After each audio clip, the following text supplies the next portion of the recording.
a new constitution, a new modern constitution, respecting freedom, respecting human rights, respecting the rights of all.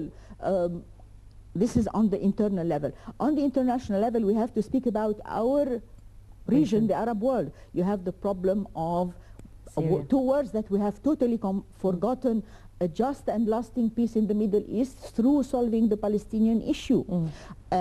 Two, the Syrian massacres that are taking place that have to end somehow, some way. We have to talk about a region, the Middle East region, free of weapons of mass destruction. Yes. We have to talk about the need for cooperation in the area between Egypt and its counterparts, political counterparts. We have certainly to indicate our respect for all agreements and conventions that Egypt has been party to. And I think what we should be always adding is that we expect others also to honor their agreements and their conventions and so on that they have dealt with us. So I think this is, because we have always said we will respect, we will respect. I think it is about time that we ask that others respect also obligations that they have committed themselves to with us. And of course, I mean, that carries too many meanings with it also. I think that he will have to address what has resulted from all this kind of irritation to Islam and to Muslims around the world. Yes. I mean, this has been some kind of a systematic action now.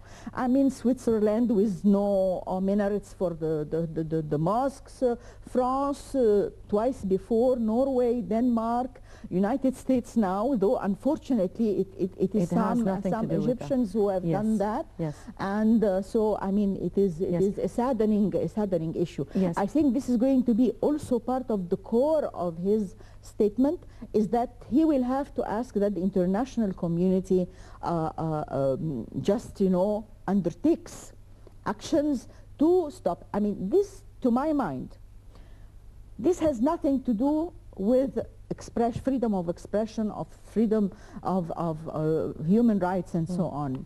I think it has to do with a calculated action on the part of some, of irritation, always continuing irritation of the Muslims around the world. Exactly. So the image of an irritating Muslim, of an aggressive Muslim, of a Muslim who hates the West, who hates Christianity, who so on, so on, I mean, just demonizing Islam and Muslims. And here, I'm sorry to have to continue.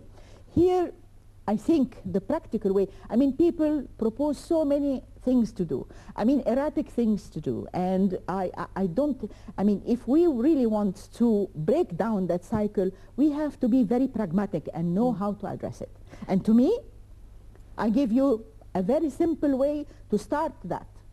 Last year, in the 66th session of the General Assembly, 2 resolutions have been adopted by consensus in the General Assembly.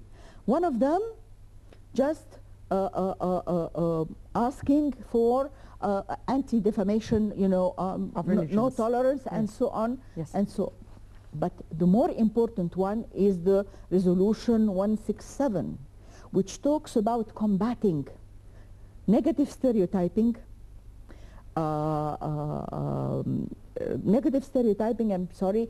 non-tolerance, creating of violence, creating of violence, and I think we can build on this one. Because why?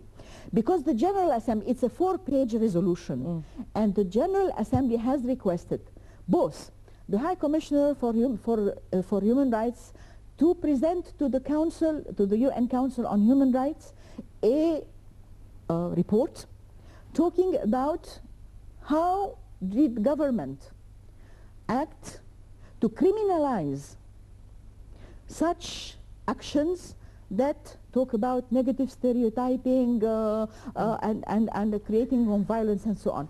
And it has requested the Secretary General also to present to this session a similar report. So we have the tools. Why not use them?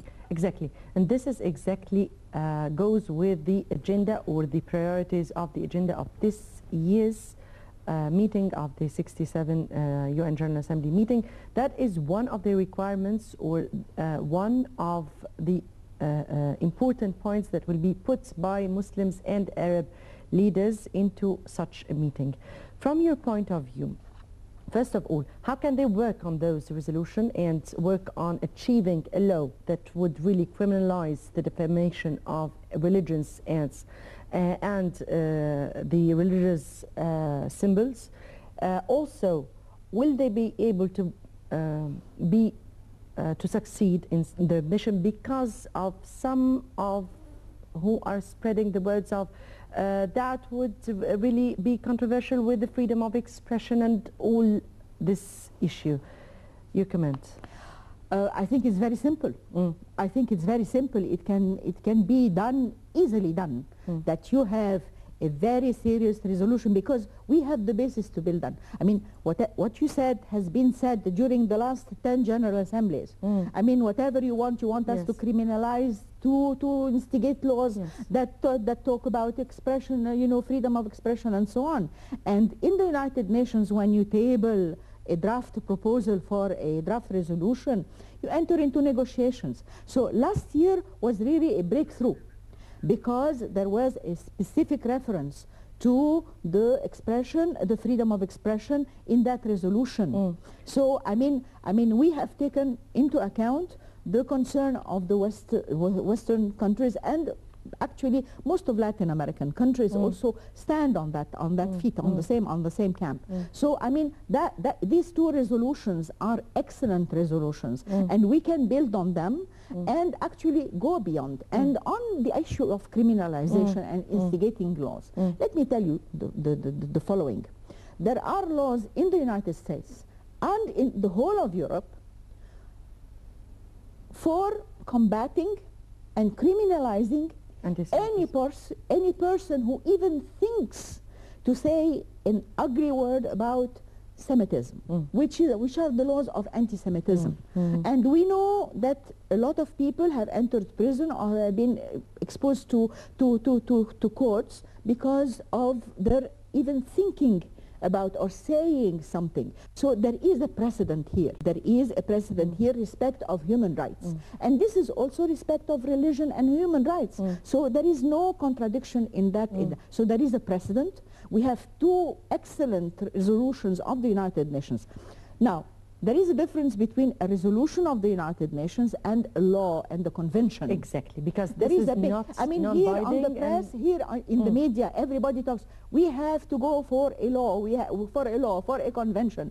This takes years and years. I mean, any convention, look at the history of any convention in the United Nations, it takes years and years. And we are going to see this row of caricatures and jokes and so on and so forth. It's going, I think, is going to flourish during the next few years, because there are parties who want that image never to leave the mind of the world. So I think that the pragmatic way to approach that is to hit on these two resolutions, to grab them, to bring them up to date, to put in them whatever we want. And I don't think that the world is going to stand against us in this, because we have the precedent. And these two resolutions came through by consensus, not even by voting. So I think we have the tools and we can use them. Of course, there are other things, but I think this is something that we can do within during this General Assembly, and be very proud that we have been able to undertake that effort. Ambassador Jaylan, I only have 1 minute for this segment, but I need from you a message that President Morsi and the accompanying delegation should put in their mind while tackling or while being there. Well, it is something that I, as a professional diplomat, would really sincerely advise. Addressing the United Nations, addressing the American public through the Clinton initiative is very different from addressing any other party, from addressing the internal scene, from addressing the non-aligned, from addressing the OIC, the Islamic Conference, from addressing the African Union. Please take this, if you want really to take things into the hands of this country, to do good for it, please undertake, this kind of a change of approach and attitude and even language. And the body language here is very important. On the American scene is very, very important. This is the only advice I can give at this. And of course I wish all the best, because this is a very important encounter for Egyptians, in spite of everything that the Egyptian media says about that. Yes, Westerners think different and act different, and we have to put into consideration this. Absolutely. Yes. Ambassador Ghilan Alem, former Assistant Foreign Minister, we thank you very much for joining us in this series. You're welcome. My pleasure. Very much. And dear viewers, we'll be getting back to you in our second segment with how to promote and strategies that should be put in order to promote our ports, and facilitation that should be made right after this report.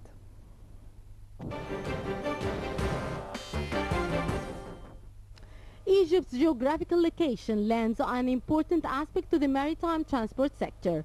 Overlooking both the Mediterranean and Red Seas linked by the Suez Canal, Egypt plays a pivotal role at an international level. The government overplayed the infrastructure of a great maritime industry by building ports and supplying them with high technological equipments to handle cargoes and passengers. The Ministry of Transportation is working on developing the facilities and the promotion of maritime transport, including line with global developments in the shipping industry, modernizing and developing the network of existing roads to provide greater comfort, capacity and safety, and also to expand this network to meet future needs for development, promoting inland waterways of the river transport service and providing the highest levels of security, making plans for the establishment and development and